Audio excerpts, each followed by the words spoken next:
Formula ఈ race కేసులో BRS working president మాజీ మంత్రి కేటీఆర్ కు మరికాసేపట్లో ఏసీబీ విచారణకు హాజరు కానున్నారు. ఇప్పటికే ఆయన తన నివాసం నుంచి బయలుదేరి నందినగర్ కు వెళ్లారు. మాజీ సీఎం కేసీఆర్ తో కేటీఆర్ భేటీ అయ్యారు. నందినగర్ నుంచి కేటీఆర్ నేరుగా తెలంగాణ భవన్ కు వెళ్లారు. అక్కడి నుంచి ఏసీబీ విచారణకు వెళ్లనున్నారు.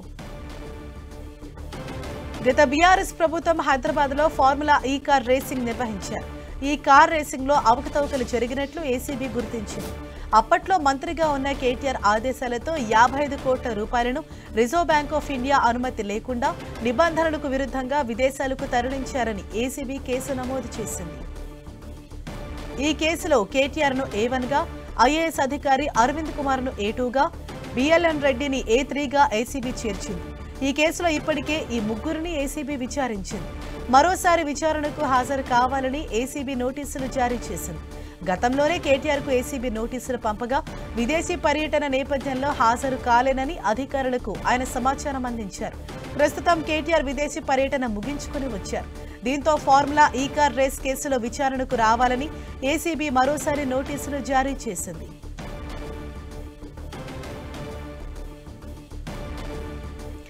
ఇదే విషయంపై మరింత సమాచారం మా ప్రతినిధి కరుణాకర్ మనకు అందిస్తారు. కరుణాకర్, ఇవాళ కేటీఆర్ కు అంటే ఏ కోణాల్లో ప్రశ్నలు సంధించే అవకాశం ఉందంటే గతంలో కూడా ఒకసారి ఆయన విచారణకు హాజరయ్యారు. ఇవాళ ఎటువంటి ప్రశ్నలు సంధించే అవకాశం ఉంది? మీకు అందుతున్న అప్డేట్స్ ఏంటి? హరీషా, మరి కాసేపట్లో బీఆర్ఎస్ వర్కింగ్ ప్రెసిడెంట్ మాజీ మంత్రి కేటీఆర్ ఏసీబీ ముందుకు హాజరు కాబోతున్నారు. ఆయన రెండోసారి ఏసీబీ విచారణకు హాజరవుతున్న నేపథ్యంలో ఇటు బీఆర్ఎస్ వర్గాల్లో, రాజకీయ వర్గాల్లో కొంత ఆసక్తి నెలకొన్న పరిస్థితులు మనం చూస్తున్నాం. ఫార్ములా ఈ కార్ రేస్ విషయంలో పెద్ద ఎత్తున అవినీతి జరిగింది, అక్రమాలు జరిగాయని చెప్పి కాంగ్రెస్ ప్రభుత్వం ఏసీబీ విచారణకు ఆదేశించింది. ఈ మేరకు ఏసీబీ దాదాపు 5 నెలల పాటుగా విచారణ జరుపుతూ వస్తుంది. అందులో భాగంగా ఎఫ్ఐఆర్ ఏదైతే నమోదైందో అందులో కేటీఆర్ ను A1 గా చేర్చింది. ఐఏఎస్ అధికారి అరవింద్ కుమార్ A2 గా, హెచ్ఎండిఏ చీఫ్ ఇంజనీర్, మాజీ చీఫ్ ఇంజనీర్ బిఎన్ రెడ్డిని 3వ నిందితుడిగా చేర్చింది. ఈ మేరకు విచారణ కొనసాగుతుంది.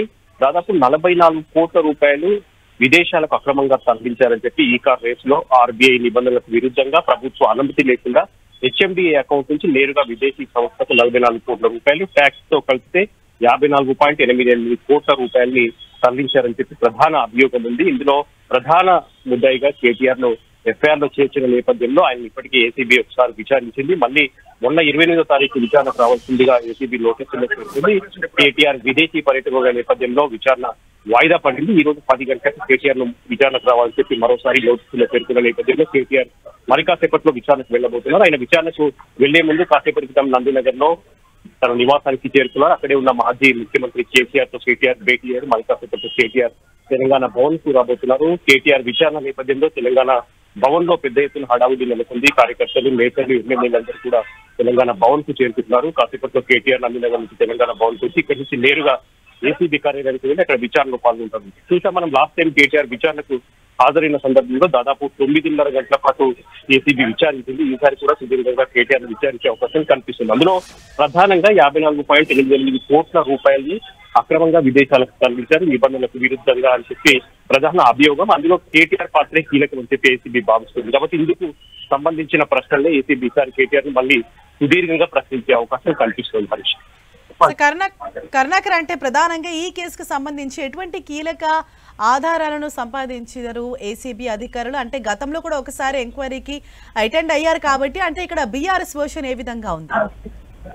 ఖచ్చితంగా బీఆర్ఎస్ ముందు నుంచి కూడా కక్షపూరిత రాజకీయాల్లో భాగంగానే తనపై ఏసీబీ కేసు నమోదు చేశారని చెప్పి కేటీఆర్ ముందు నుంచి చెప్తున్నారు. బీఆర్ఎస్ నేతలు కూడా అదే ఆరోపిస్తూ విమర్శలు గుర్తిస్తూ వస్తున్నారు. కాబట్టి తనను వేధింపులలో భాగంగా తన ప్రతిష్టను దిగదార్చే క్రమంలోనే ఈ ఏసీబీ కేసు నమోదు చేశారు. ఇప్పటికే ఏసీబీ విచారణలో భాగంగా చాలా స్పష్టంగా ఎటువంటి అవకతవకలు జరగలేదు. ఈ కార్ రేస్ లో అన్ని నిబంధనల మేరకే ఈ కార్ రేస్ జరిగింది, అందులో ₹1 కూడా అవినీతి జరగలేదని చెప్పి కేటీఆర్ చాలా స్పష్టంగా విచారణలో చెప్పారని చెప్తున్నారు. కాబట్టి ఈసారి విచారణలో కూడా ఖచ్చితంగా అవే అంశాలు మళ్ళీ చర్చకొచ్చే అవకాశం కనిపిస్తుంది. ఏసీబీ మళ్ళీ అవే అంశాలను ప్రశ్నించే అవకాశం కనిపిస్తుంది. ఎందుకంటే చాలా స్పష్టంగా ఏసీబీ 2 సెక్షన్ల కింద అవినీతి నిరోధక చట్టంలోని section 13(1)A red with 13(2), section 409 red with 120B కేసులు నమోదు చేసింది. అంటే నేరపూరిత దుష్ప్రవర్తన, పబ్లిక్ సర్వెంట్ తనకు అప్పగించిన ప్రభుత్వ ఆస్తిని దుర్వినియోగం చేయడం, నేరపూరిత కుట్ర ద్వారా విశ్వాసఘాతానికి పాల్పడడం, ఇటువంటి నేరాల పైన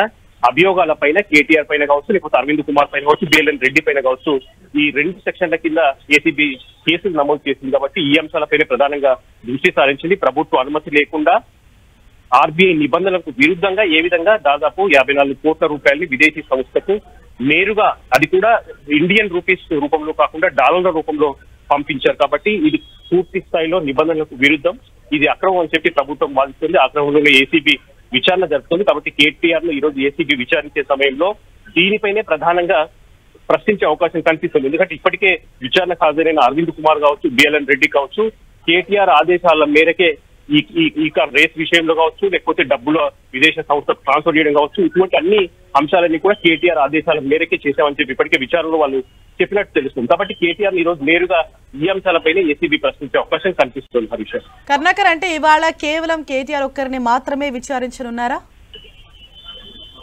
ఈ రోజు కేటీఆర్ కు మాత్రమే విచారణకు హాజరు కావాలని చెప్పి నోటీసుల్లో పేర్కొన్నారు. ఈ రోజు కేటీఆర్ ను పూర్తి స్థాయిలో సుదీర్ఘంగా విచారించే అవకాశం కనిపిస్తుంది. 10 గంటలకు నేరుగా కేటీఆర్ విచారణ కార్యాలయం, ప్రధాన ఏసీబీ కార్యాలయానికి వెళ్తారు. అక్కడ విచారణ అధికారుల ముందు హాజరవుతారు. కేటీఆర్ తో పాటు ఇప్పటికే హైకోర్టు ఆదేశాల మేరకు అడ్వకేట్ కూడా హాజరవుతారు.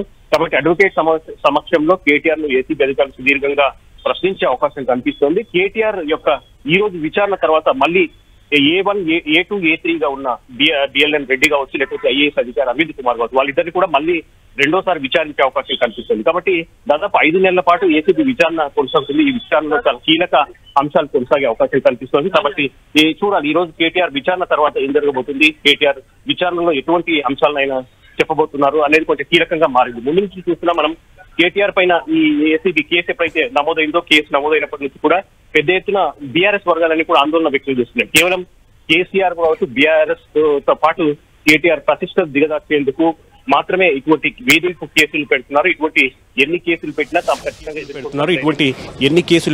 ఖచ్చితంగా ఎదుర్కొంటాం, ధైర్యంగా నిలబడతామని చెప్పి కేటీఆర్ కావచ్చు, బీఆర్ఎస్ నేతలు చెప్తున్న పరిస్థితిని మనం చూస్తున్నాం. హరీష్, కర్ణాకర్, అంటే గతంలో ఒకసారి విచారించినప్పుడు సుదీర్ఘంగా సుమారు 9.5 గంటల పాటు కేటీఆర్ ను విచారించారు. మరి ఇవాళ ఎన్ని గంటల పాటు విచారించే అవకాశం ఉంది? ఒకవేళ ఇవాల్టితోటి సంతృప్తి చెందకపోతే మరోసారి విచారణకు పిలిచే అవకాశాలు ఏమైనా ఉన్నాయా?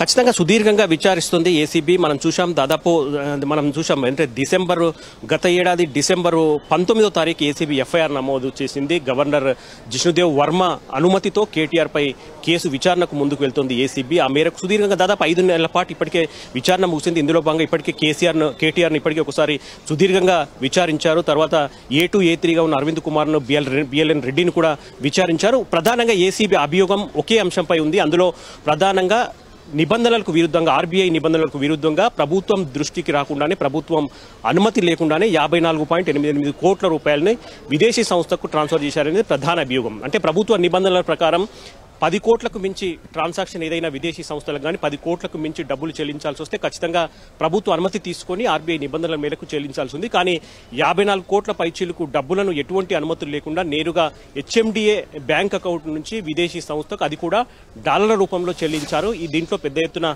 అవినీతి దాగుంది, అక్రమాలు దాగున్నాయని చెప్పి ప్రధాన అభియోగం. కాబట్టి దీనిపైనే మొన్న విచారించిన అధికారులను విచారించిన కానీ, మొన్న కేటీఆర్ విచారణలో కానీ ఏసీబీ దీనిపైనే దృష్టి సారించింది. ఈ రోజు ఏసీబీ ముందుకు వెళ్తున్న కేటీఆర్ను కూడా మరోసారి ఏసీబీ ఈ అంశంపైనే చర్చించే అవకాశం కనిపిస్తుంది, ఈ అంశంపైన ప్రశ్నించే అవకాశం కనిపిస్తుంది. ఎందుకంటే గతంలో విచారణకు హాజరైన ఐఏఎస్ అధికారి అరవింద్ కుమార్ కావచ్చు, లేకపోతే హెచ్ఎండిఏ చీఫ్ ఇంజనీర్ గా పనిచేసిన బిఎల్ఎన్ రెడ్డి కావచ్చు, వీళ్ళిద్దరూ కూడా కేటీఆర్ ఆదేశాల మేరకే ఈ కార్ రేస్ జరిగింది, కేటీఆర్ ఆదేశాల మేరకే డబ్బులను విదేశీ సంస్థకు ట్రాన్స్ఫర్ చేశామని చెప్పి చాలా స్పష్టంగా విచారణలో వాళ్ళు చెప్పినట్లు తెలుస్తుంది. కాబట్టి ఈ అంశంపైనే మరోసారి కేటీఆర్ ను ఏసీబీ విచారించే అవకాశం కనిపిస్తోంది. నిబంధనలకు విరుద్ధంగా విదేశీ సంస్థకు 54.88 కోట్ల రూపాయలు ఎందుకు పంపించాల్సి వచ్చింది, నేరుగా హెచ్ఎండిఏ అకౌంట్ నుంచి విదేశీ సంస్థ అకౌంట్లోకి రూపాయలను డాలర్ల రూపంలో మార్చి ఎందుకు చెల్లించాల్సి వచ్చింది అన్న దానిపైనే ఏసీబీ రోజు కేటీఆర్ ను సుదీర్ఘంగా ప్రశ్నించే అవకాశం కనిపిస్తోంది. కేటీఆర్ చాలా స్పష్టంగా గతంలో విచారణకు హాజరయ్యే సందర్భంగా కావచ్చు, ఈ రోజు ఉదయం ట్వీట్ చేశారు కేటీఆర్ చాలా స్పష్టంగా, ప్రభుత్వం ఇటువంటి కేసులు పెట్టినా, ఎన్ని విచారణ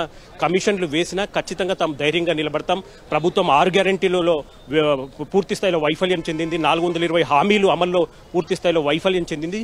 ఎన్ని కేసులు కేసులు విచారణ కమిషన్లు వేసినా తాము తప్పకుండా ప్రభుత్వ వైఫల్యాలను ఎండగడుతూనే ఉంటామని చెప్పి ఆయన రేవంత్ రెడ్డికి ఈరోజు ట్వీట్ చేసి సవాల్ విస్తున్న పరిస్థితి మనం చూస్తున్నాం. కాబట్టి ఖచ్చితంగా బీఆర్ఎస్ పార్టీ ముందు నుంచి కూడా కాళేశ్వరం కమిషన్ కావచ్చు, విద్యుత్ కమిషన్ కావచ్చు, ఇప్పుడు ఏసీబీ ఈ కార్ రేసులో ఏసీబీ కేసు విచారణ కావచ్చు, ఇటువంటి అంశాలన్నీ కూడా కేవలం బీఆర్ఎస్ ప్రతిష్టను దిగదార్చేందుకు కక్షపూరిత రాజకీయాల్లో భాగంగా కాంగ్రెస్ ప్రభుత్వం కావచ్చు, ముఖ్యమంత్రి రేవంత్ రెడ్డి కావచ్చు ఇటువంటి కేసులు వేధింపులకు పాల్పడుతున్నారని చెప్పి బీఆర్ఎస్ పార్టీ వర్గాలు చాలా స్పష్టంగా ఆరోపిస్తున్న పరిస్థితిని మనం చూస్తున్నాం. హరీష్ కరుణాకర్, అంటే ఈ ఫార్ములా ఈ కార్ రేస్ కు సంబంధించి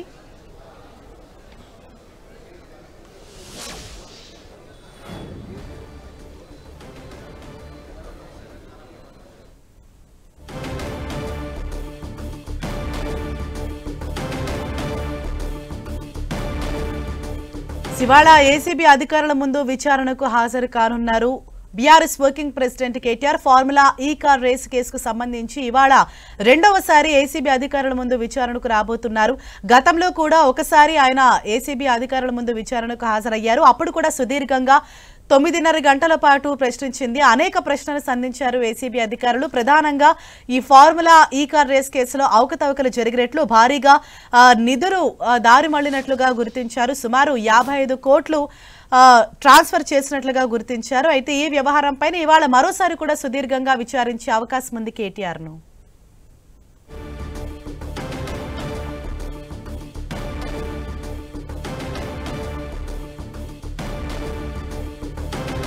మన 10TV స్క్రీన్ పైన చూస్తున్నాం. తన నివాసం నుంచి కేటీఆర్ బయలుదేరుతున్నటువంటి విజువల్స్ మన 10TV స్క్రీన్ పైన చూస్తున్నాం. నందినగర్ నుంచి ఆయన తన నివాసం నుంచి కారులో బయలుదేరి ఏసీబీ కార్యాలయానికి వెళ్తున్నారు. 10 గంటలకు ఆయన ఏసీబీ అధికారుల ముందు విచారణకు హాజరు కానున్నారు. అయితే దీనికన్నా ముందు కేసీఆర్ తోటి కేటీఆర్ ఆల్రెడీ భేటీ అయ్యారు. అనంతరం కూడా ఆయన ఎంక్వైరీకి ఇవాళ హాజరు కానున్నారు.